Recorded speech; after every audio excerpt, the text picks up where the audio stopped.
Occasionally, when people go missing, they leave behind clues or evidence. These hints may include video evidence that may or may not lead to their discovery. Number 5. An experienced hiker had been hiking in Alaska's Catmai National Park when he became lost in the Dumpling Mountain area. Situated in this area is a live streaming camera that's used to watch bears. Users make use of this live stream to vote on which bear has grown the most during their preparation for hibernation. The camera, which was set up in 2013, is located a few miles from any trail in the national park and has a rougher landscape. This area is also subject to low visibility due to wind, fog, and rain. Mike Fitz, who'd been a former ranger at the park where he worked for 9 years and was a naturalist with Explorer.org, was involved in the incident as well. The camera in question is not one used for wildlife, as Fitz stated, but rather for scenery, although viewers have been watching 2 brown bears in the area. Additionally, this camera is not as popular as other live streams like the Brooks Falls camera. It was on the 12th of September of this year that the hiker suddenly appeared on the live stream. The weather was unkind and he had his hood pulled up. He initially walked right past the camera before spotting it and approaching. Since he had worked at the park, he knew that it was a live stream. He appeared to be in distress, which was noted by one of the viewers at the time. The viewer who brought attention to this was named Call Me Maybe, who commented on the live stream. They said, quote, "There's someone distressed on the camera from 3:30 p.m. to 3:43 p.m. A moderator thanked the viewer and stated that they were getting in touch with the Catmai Park and that they were reviewing the footage. Soon, a search and rescue was set forth. Fitz had been at his house in Maine when he got the news. He would go on to watch the footage and see if he could spot the hiker. He explained that they couldn't see the man the entire time, and that there had been 3 hours between when they had first seen him and when the rescuers arrived. It appeared, though, that he was staying in place. Fitz explained that he was also surprised that the hiker was even able to spot the camera, but luckily he did. The 2 rescuers guided the missing man back to a hiking camp area. It was explained by Fitz that it would be rather easy to get lost in this particular area.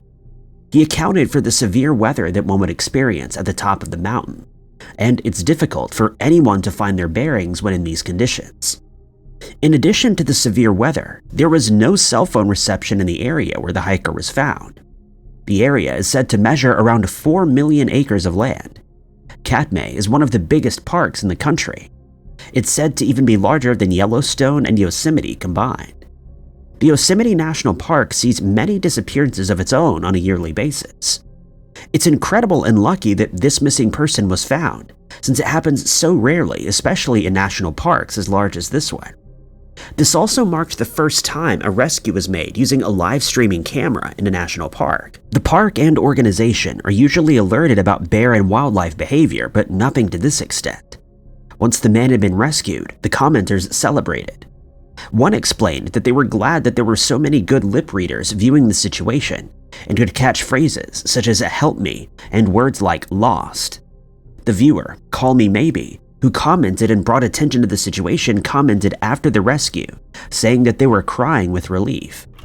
They had taken note of the hiker 3.5 hours prior and expressed that the rescuers were able to get there so quickly. Fitz later said that the webcam watchers are sharp eyes and don't miss out on much. It's uncertain as to how the individual had become lost and for so long, but luckily for him, so many individuals logged onto the webcam at just the right time on the right day, even though it's not one of the most popular of the Catmai National Park streams. Number 4. 52-year-old Ali Safar Naderi, a Persian man, was reported missing just before 9 p.m. on the 23rd of August in 2020 in Coquitlam. Later, his car had been discovered abandoned on the 2500 block of Diamond Crescent. Naderi is said to have been a regular hiker of the Eagle Mountain trails. He would do these hikes on a daily basis. Attention was brought to the missing man after a citizen had called authorities after finding that his car had been parked on the block for a few hours, longer than his usual journey would take. It was found that he would go on these hikes by himself. Coquitlam RCMP investigators searched the vehicle along with the missing hiker's apartment, but to no avail. Additionally, his family and neighbors were spoken to, but no clues have come about. There have since been no hints as to what may have happened to the missing hiker. There are some serious concerns regarding his well-being. The area close to the foot of Eagle Mountain is being described as connecting to a spiderweb of trails. Without knowing what route the hiker may have taken, it would be impossible to conduct a good enough search. Video footage of Naderi was discovered.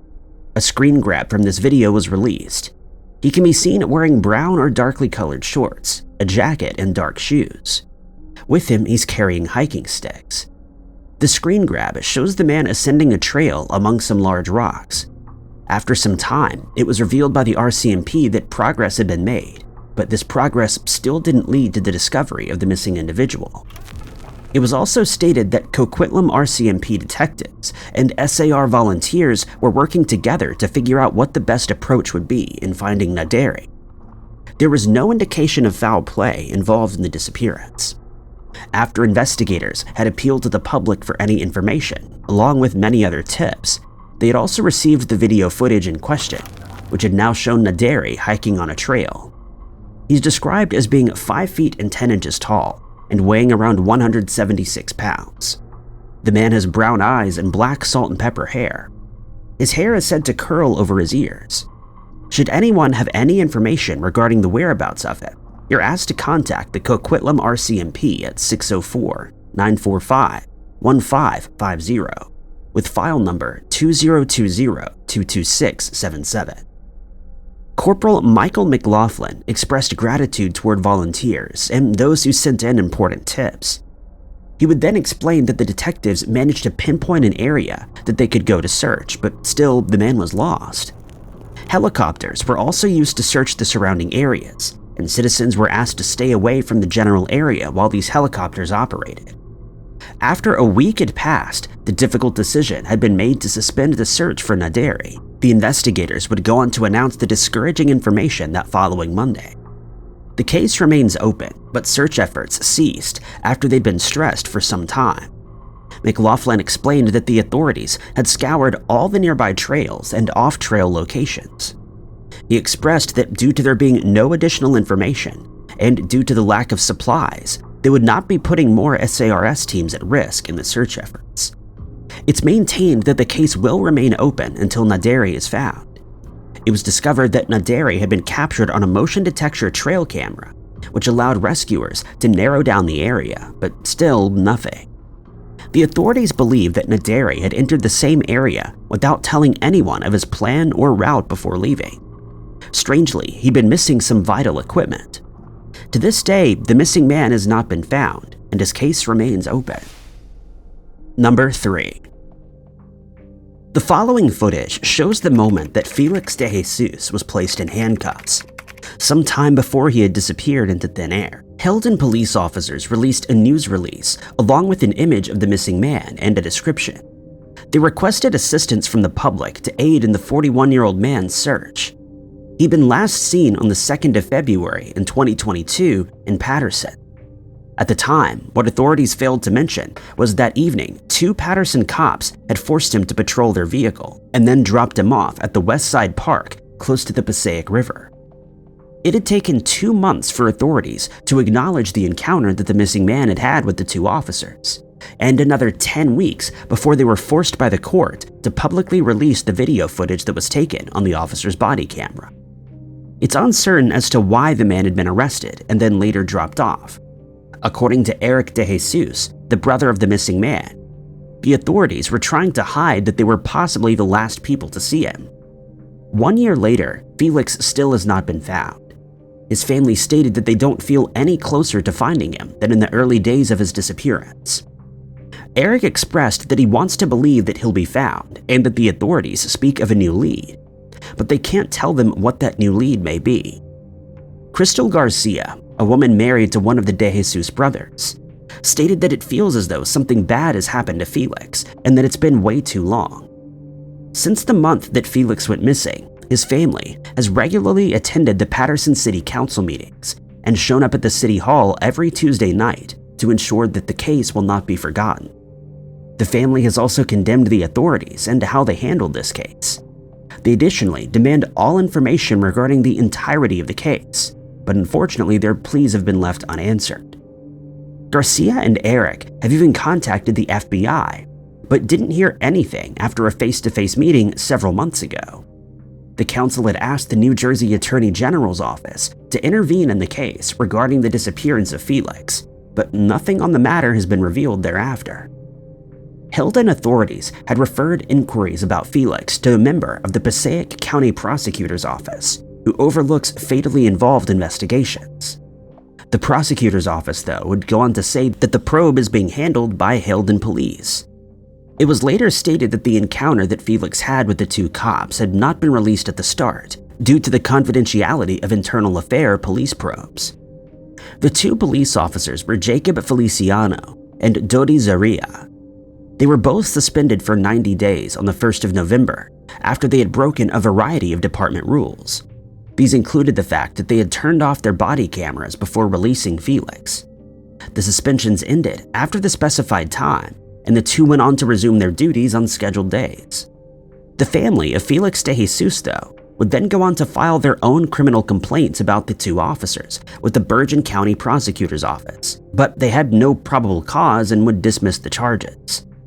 It was detailed that on the evening of his disappearance, Felix was socializing with a group of 5 individuals in West Side Park. They had built a fire next to the river, according to family members. Jeff Patty, the family lawyer, stated that the police had brought in the 5 individuals for questioning, one of whom had been a person of interest. This person allegedly refused to speak without his lawyer present. Individuals who were involved in this case are said to be wondering why the 5 people were not offered immunity by authorities in an attempt to figure out what had happened to the missing man. The prosecutor's office had not stated at the time that there had been a consideration of offering immunity or not. A candlelit vigil was held this year on the anniversary of Felix's disappearance at West Side Park. Eric explained that they didn't want anyone to forget that Felix was still missing. The missing man is said to have lived with his mother, Wanda Maldonado, age 64, in Hilden during the time. Wanda has been struggling with her son's disappearance, according to family members. Garcia expressed that the woman is broken and not the same person.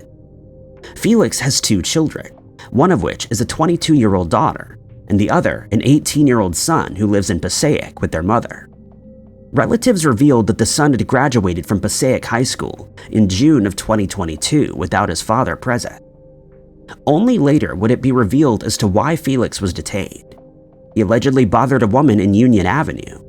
The body camera footage reveals the officer speaking to this woman, who can be heard saying that she doesn't want to press charges. She later spoke to his family when the news had spread. She explained that she had felt guilty about not pressing charges.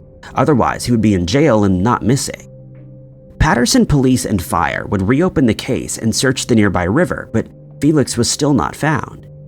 Anyone who has any information regarding the whereabouts of this missing man is encouraged to contact Hilden Police Captain Guzman at 973-790-4444. Tips can be submitted to 1-877-370-PCPO or emailed to tips@PassaiCCountyNJ.org.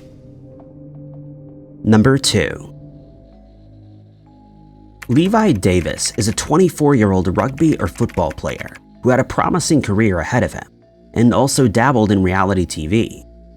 Davis was facing some setbacks due to injuries that he sustained. He had traveled to the Mediterranean islands to catch a break. It was during this time that he would post a chilling video to his Instagram account on the 25th of October in 2022. On the 29th of October, he was in Barcelona after arriving at the Catalan city. David began his video by introducing himself and then stating that he was in danger.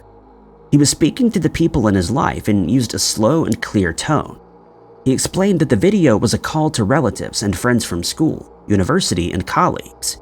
He would go on to say that his story was on the subject of police and government corruption, as well as organized crime. He asked that everyone just hear him out.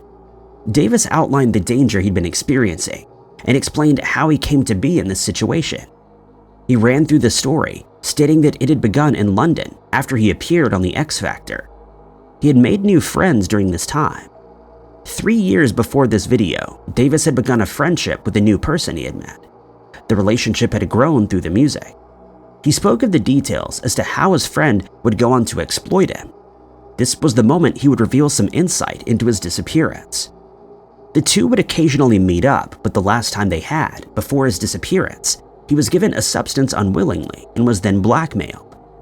Davis turned to his club and his agent for help. Davis clarified that he did not blame anyone for anything that would happen, but outlined that one response he had gotten from his agent was to resign from the club as he believed that they were going to fire him anyway. Abusive accusations had been made against Davis, which would be used to blackmail him. Based on the different events happening at the time, it was believed that the club he'd been referring to was the West London Club, though he didn't mention them by name. During his performance on The X Factor, Davis was part of a group with a man named Ben Foden and another named Tom Evans. Later, Davis accounted for a lack of support by the club, and that he was not himself and was searching for belonging, and so he turned to the authorities. During the time, he didn't understand what was happening, but knew something was at play against him and his career. David went on to address a question about why he would not just stay away from the people who wanted to harm him, and he answered this by saying that this is why he moved to Australia, to start a new life away from them. But he was followed there as well. Davis detailed that organized crime is not just the involvement of one person, but rather many people who are strangers to you. After returning to the UK, Davis would go on to confront one of these individuals, only to have his life and his family threatened. They were allegedly also trying to frame him. After this, he was met with more gaslighting and more threats. He maintained that he was not safe and he didn't feel safe. He explained that he was trying not to put any names in the video for fear of retaliation. He would then go on to suggest that there were many individuals involved in this conspiracy aimed at him. That October, Davis disappeared, which certainly makes the video even more unsettling. Appeals for information on his whereabouts have since been urged. There have been some theories, and one suggests a possible accident after it was stated that a cruise ship staff member saw a man in the water in October. Davis's phone was later located and his passport was found in November. Nothing has been confirmed since the start of the investigation. A spokesperson revealed that they were keeping in contact with Davis's family throughout the case. And additionally, he had also been seen on CCTV outside of a place called the Old Irish Pub, and had also sent a few voice notes and messages before contact with him had been lost the following morning. Davis appears to have had a strong build and stands at a height of 5 feet and 9 inches tall.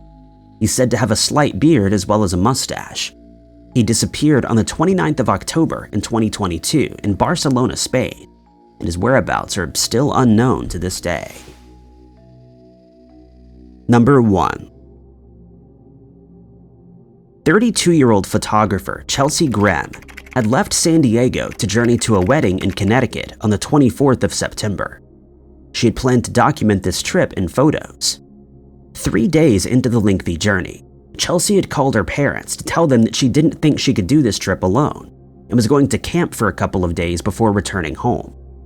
Body camera footage revealed that she was stopped by an officer who had been responding to an alleged call, stating that she was parked by a graveyard and war memorial. The officer and Chelsea can be seen having a conversation, and he asked her if she was okay. She responded, stating that she was, and that she had been doing a photo shoot for soldiers who had passed and was feeling emotional. She would then assure the officer that she was not planning on staying long, but he stated that she could stay as long as she needed until she was okay to go. The officer also suggested some areas where Chelsea could safely camp for the evening. On the 30th of September, she was seen by a woodcutter while camping near Ash Fork, Arizona. Chelsea would later tell her parents that she may not have had cell service in the area, and several days later, on the 4th of October, she was reported missing. The next day, a Ford Focus SUV belonging to Chelsea was found on the roadside with 2 flat tires. It appeared that she had left her car on her own and was not forced in any way. During her journey, Chelsea had her pet bearded dragon with her. It was discovered that she had taken the bearded dragon with her when leaving the car behind. She also took her phone and wallet and her sleeping bag. The car had also been locked. Authorities would then notify other states to keep a lookout for the missing individual, and her parents would go on to hire a private investigator named Kelly Townsend. Townsend presented the following questions. There were 2 tires that were flat, and she was on a dirt road.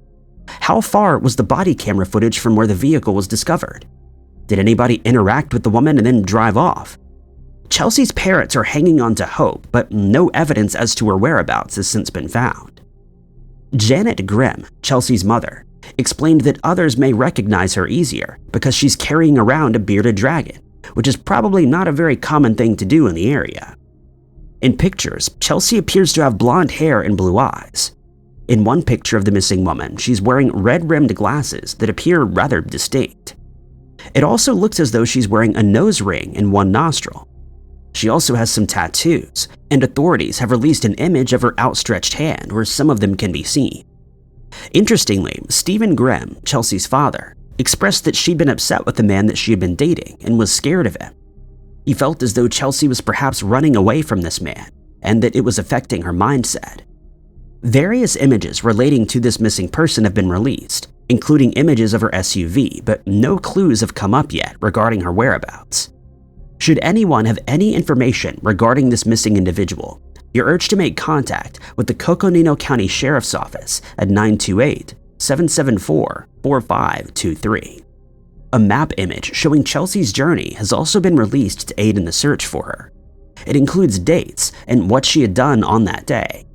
The first record was on the 24th of September when she left home. On the 27th, she was seen in Phoenix after meeting with a friend. On the 28th in Williams, she had spoken with the police. On the 30th at Ashfork, she was reportedly last seen, and then on the 5th, her car was found near the Kaibab National Forest. Thank you guys so much for watching. If you liked this video, be sure to hit that like button. Also, don't forget to subscribe and click that notification bell to keep up to date with all of our future uploads. But my name is Ty Knotts, and I'll catch you guys in the next video.